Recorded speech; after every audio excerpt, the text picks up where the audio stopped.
agenda nacional sustenta los valores de la libertad y la democracia y el derecho de los dominicanos y los latinoamericanos al desarrollo económico y social, con apego y respeto a los principios de soberanía y autodeterminación que sustentan y hacen posible la convivencia pacífica de pueblos y naciones, para identificar y analizar los obstáculos que han impedido e impiden que alcancemos la condición de vida y la felicidad a las que somos acreedores. Saludos dominicanos en todo el territorio de la República. Hoy viernes 23 de enero del año 2004 les traemos otra edición de Agenda Nacional que se les llega de lunes a viernes de 11 a 11:30 pasado meridiano por Teleglobo, Canal 19 UHF, Canal 19 de Aster y Canal 46 de Telecable Nacional. Les habla Leopoldo Payalanita y para llevar adelante este programa contamos como siempre con la ayuda y colaboración de nuestro amigo el licenciado Roger Lacando Pino. Muy buenas. Buenas noches. Vamos a ver. Abrimos con... Tengo ahí una cuestión de curiosidad. Sí, el perfil psicológico de una corporación. Exactamente. Esto me llegó por internet, pero me pareció interesante hacérselo llegar a ustedes. Alguien se ocupó de estudiar el comportamiento de la corporación.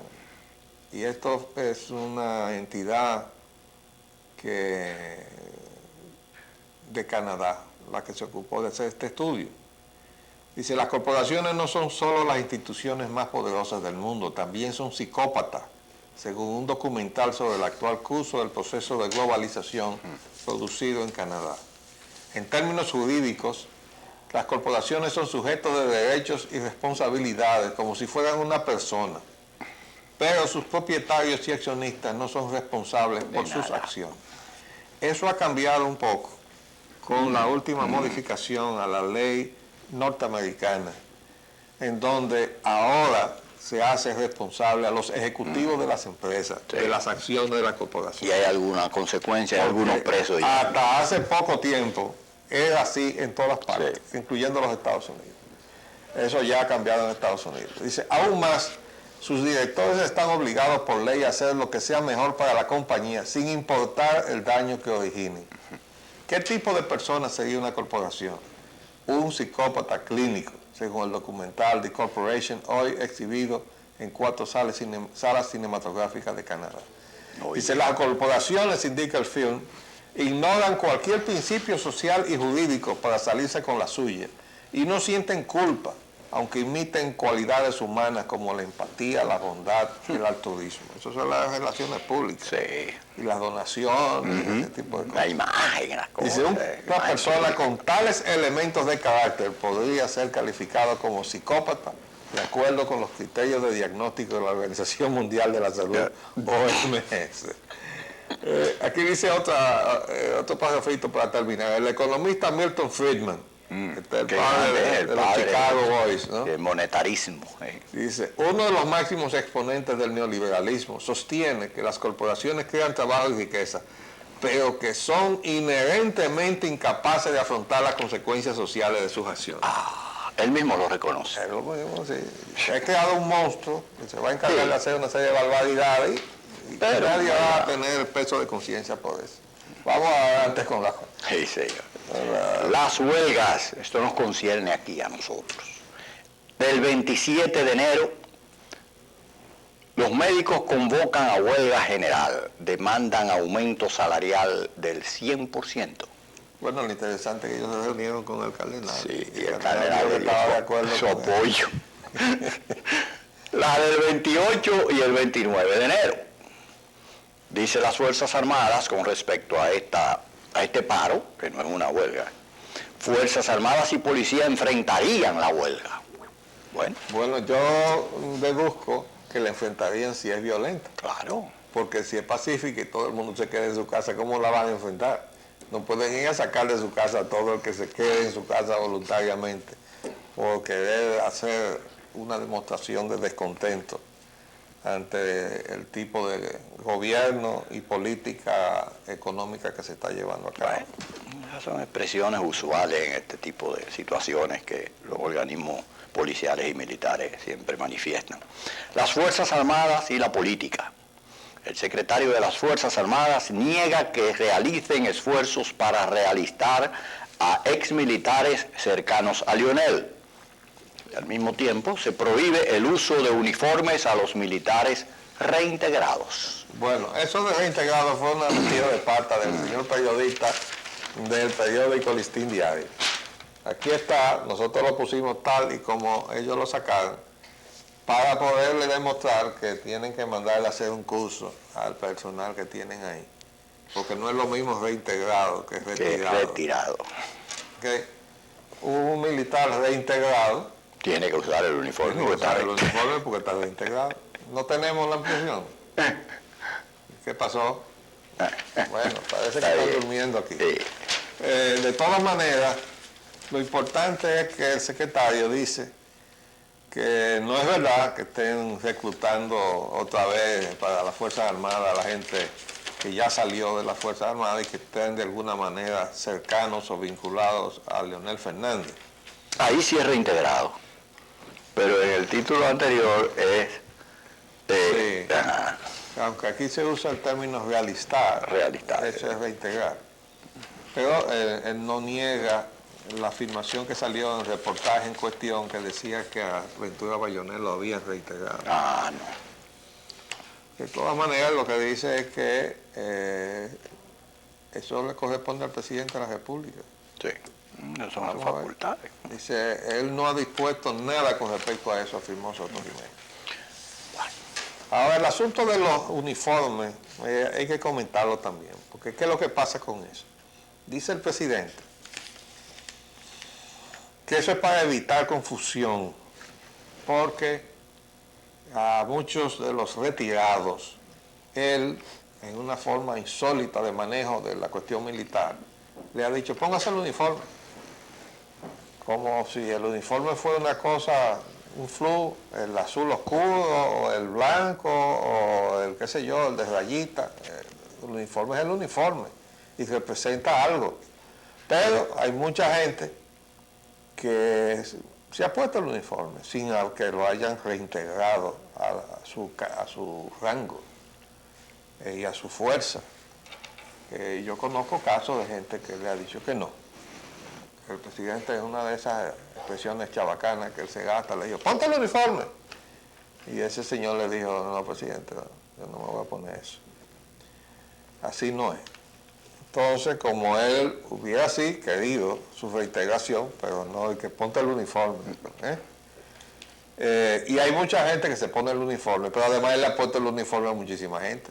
Y yo no sé cuál es la condición. Por ejemplo, Khalil Lache, ¿es militar o no es militar? Pero anda con el uniforme.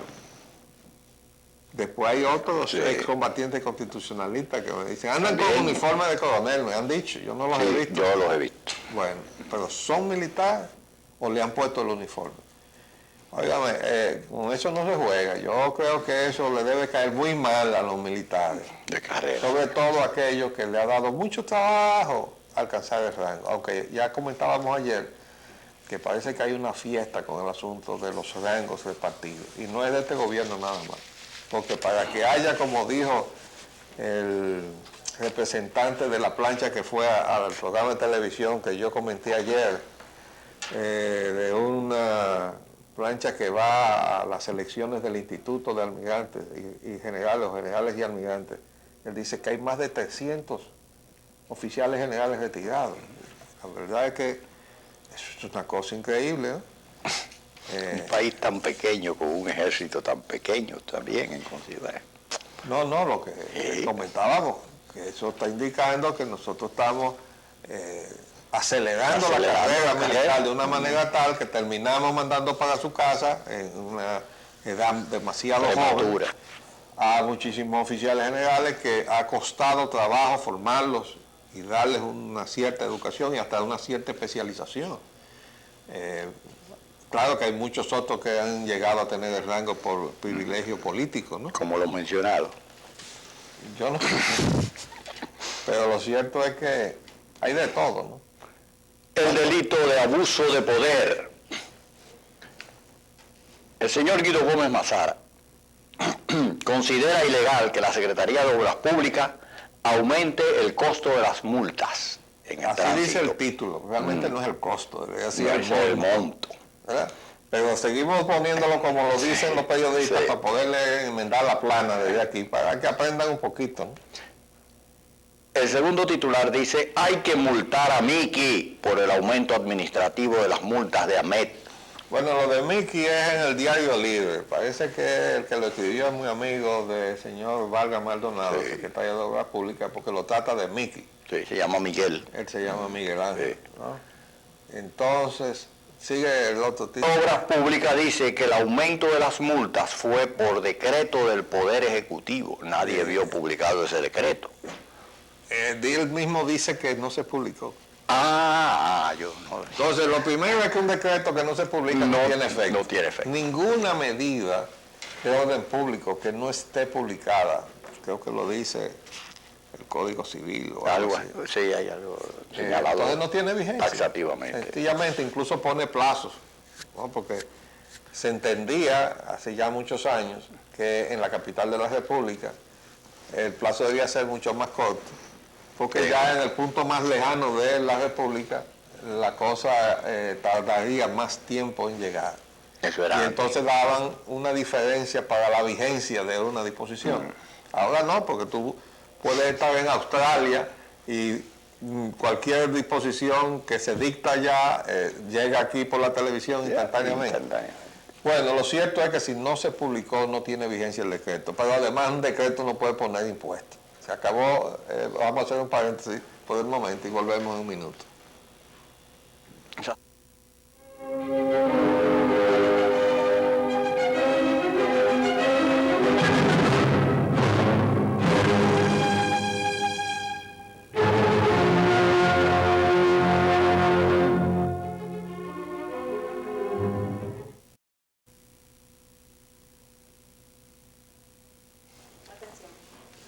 Pues bien, volviendo al tema, lo cierto es que esta es una escala de irregularidades de tipo jurídico que en última instancia va a recaer sobre el mismo consultor jurídico, porque el consultor jurídico del Poder Ejecutivo envió, según dice el secretario de Obras Públicas, un decreto que no se ha publicado, y si no se ha publicado también es responsabilidad del consultor jurídico, autorizándolo a hacer la revisión.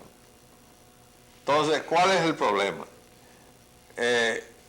Se le ha demostrado, se lo dice el propio consultor jurídico al secretario de Obras Públicas, usted no está facultado para modificar eso. Entonces no puede haber enviado. Entonces es ese cierto, decreto. el secretario de Obras Públicas no tiene facultad para poner impuestos, aumentar impuestos, ni tocar nada que Tasa conlleva ni impuestos. tarifa ninguno.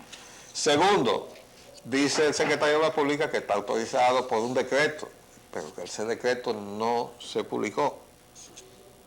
Entonces le decimos, aunque se haya publicado, el presidente de la República tampoco tiene facultad para poner impuestos ni modificar impuestos, lo acaba de decir la Suprema Corte de Justicia. Una sentencia. Entonces, todo eso está en el aire. Ahora yo quería decirle lo siguiente. Los abusos de poder, y un abuso de poder puede es calificar eso. ordenar algo que está fuera de la facultad suya, como funcionario, sobre todo los secretarios de Estado. La Ley Orgánica de Secretaría de Estado número 4378 dice lo siguiente, artículo 15. Los secretarios de Estado son responsables en todos los casos de las órdenes que dicten si tales órdenes son contrarias a la Constitución y a las leyes. Bueno, Miguelito. Eso quiere decir que mañana no se pueden lavar las manos, ni pueden decir, no, que yo no sabía, porque van a tener que responder ante un tribunal, Bueno. aún después de haber salido del cargo. Porque eso es lo que quiere decir Superministro. eso. Vamos a ver. El mercado cambiario. Venta en efectivo desde 56 hasta 57.50. Bueno, y ya ustedes sabrán hasta dónde va a llegar eso, porque no se está haciendo absolutamente nada para frenar eso. Parece que Porque le se está subieron, haciendo exactamente lo contrario. le subieron el vidrio a la prima del dólar. No, le subieron el vidrio a la inteligencia. Ah, Porque todo lo que se está haciendo está demostrando Contrario, que no hay ninguna inteligencia ahí. vamos a los temas nacionales. La crisis energética de 1990, parte 2. El país apagado y filas en las gasolineras. Bueno, eso es para recordarle a los que pasamos por ahí y algunos quizás muy jóvenes pues no se acordarán. Ya hoy están andando en vehículos, pero en 1990 eran párvulos. En 1990 el país se apagó, lo apagó el doctor Balaguer con una crisis que alcanzó no solamente la energía eléctrica, porque no había energía eléctrica, sino que no había combustible para que funcionaran las plantas de emergencia, no había combustible para que los vehículos funcionaran. Y ahora resulta que no hemos llegado hasta ahí, pero tenemos las filas y tenemos escasez en algunas estaciones. Dice Anadega que va a venir una crisis en el suministro de los combustibles. Y nosotros entendemos que si todo se está dejando como lo están dejando los funcionarios de este gobierno, comenzando por el propio presidente de la República, como para ver si todo se resuelve solo, porque por ahí anda el gobernador del Banco Central, que para despedirse dijo, no, la tasa la pone el mercado. ¿De qué mercado usted me está hablando? Usted ha llegado a una serie de transacciones tontas, para no usar un término más fuerte, con los factores que realmente están sacando divisas de este país. Usted los ha dejado que sigan sacando divisas, le está creando fuentes de peso para que salgan a buscar los dólares, y después usted se queja de que no hay dólares. Entonces, la verdad es que tenemos una situación sumamente crítica y Anadega está pronosticando que podemos llegar, también por la misma actitud irresponsable del presidente de la refinería, que dice la prensa que se comprometió a que se iba a resolver esa situación y no ha resuelto nada, y también porque la Secretaría de Industria y Comercio sigue haciendo lo mismo. Ustedes saben lo que significa esa alza que ya se avanzó que viene, y ahí están las filas de los vehículos en las estaciones, que la ley no obliga a la Secretaría de Industria y Comercio a cambiar toda la semana el precio de los combustibles. Eso no es verdad. Lo que dice la ley es que hay que actualizar todas las semanas el precio de los combustibles si hay cambio, pero si usted trae un embarque y llena la existencia, o decía, crea depósitos, reservas por un mes o por 45 días de los principales rubros de combustible, ¿cómo es que usted lo está cambiando toda la semana? Lo que significa que ese truquito que usa muchas veces el comercio, de que para la reposición de inventario, entonces sube el precio, porque está extrapolando la tendencia de la devaluación, para que cuando le toque reponer la mercancía, entonces tener el dinero, ya tener la reserva de capital con que ir a buscar los dólares al precio que él está suponiendo que va a estar.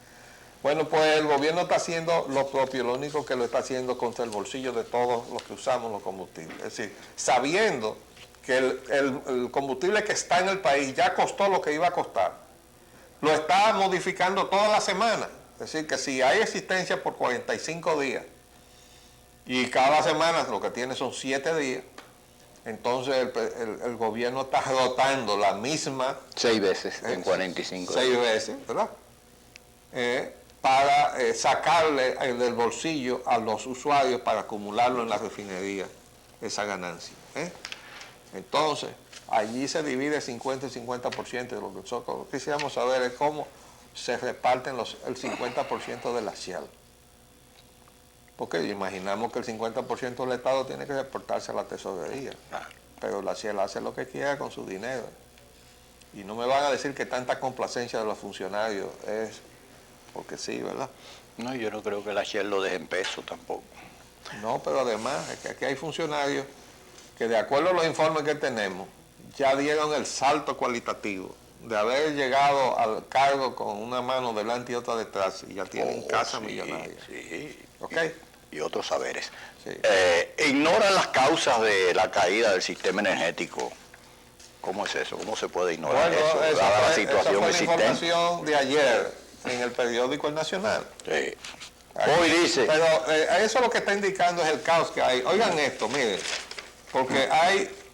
Ese es el título, ¿no? Ignoran causa de caída del sistema energético. Después, oigan esto. Dice el encargado de Relaciones Públicas de la Corporación Dominicana de Empresas Eléctricas Estatales. informó que existen problemas en la generación de electricidad por la salida de la unidad 2 de la hidroeléctrica de Tavera. Esa fue la explicación que dio. Dijo que los problemas se deben también a la disminución de la producción de la unidad de ciclo combinado de la Smith Enron de Puerto Plata.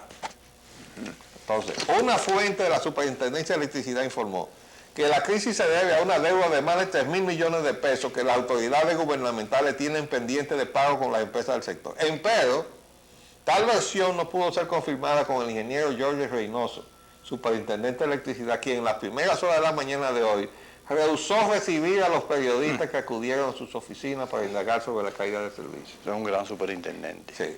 Después dice aquí que hay apagones a Chimoche, 10 y 12 horas seguidos. Hay, bueno, a nosotros nos dieron un apagón largo. 6 horitas. 6 y medio, ¿no? 6. De 9:30 hasta 3:30, 4 de la tarde. Sí.